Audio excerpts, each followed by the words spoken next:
उमेदवारी तर खरं म्हणजे मीच मागितली होती, कारण की मी 80 पासून शंकरराव चव्हाण साहेब ज्या वेळेस खासदारकीला उभे होते त्यावेळेसपासून मी त्यांचा कार्यकर्ता होतो.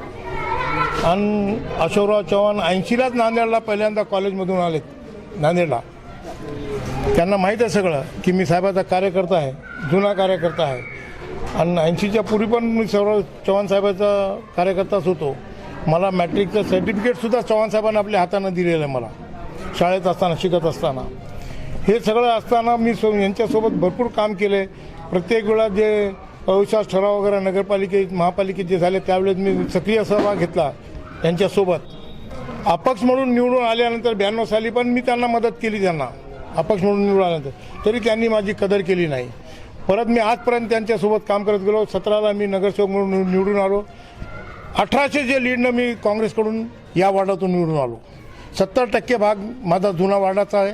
फक्त 30% वार्ड वजिराबादचा वाढलेला आहे. सध्या मी साहेबांना फार विनंती केलो जाऊन की साहेब मी तुमचा जुना कार्यकर्ता आणि तुम्ही मला तिकीट का डावलता.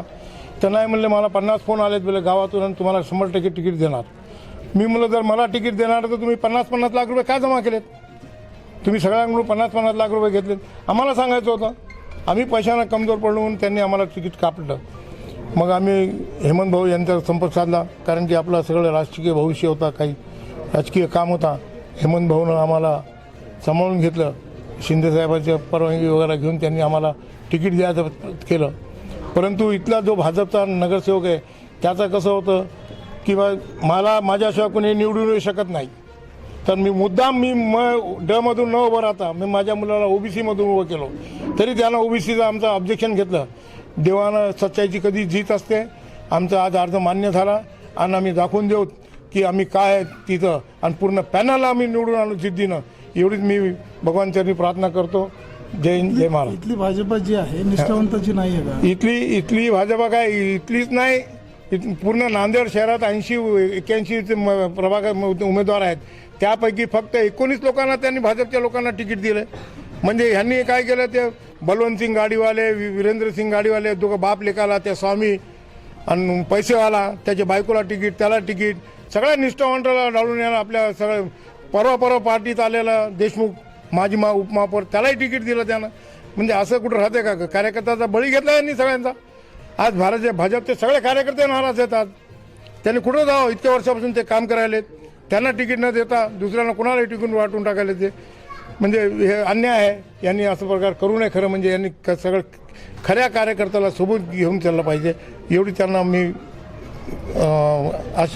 कळायला पाहिजे होतं. त्यांना 100% अन्याय केला माझ्यावर. त्यांच्यासोबत काँग्रेसमधून निवडून आल्यानंतर त्यावेळेस 17ला भाजपची लाट असताना आम्ही काँग्रेसकडून 1800 मताची लीडनं मी निवडून आलो. आणि माझ्यासोबत करण खालसाचे मम्मीसुद्धा निवडून आले तिथून.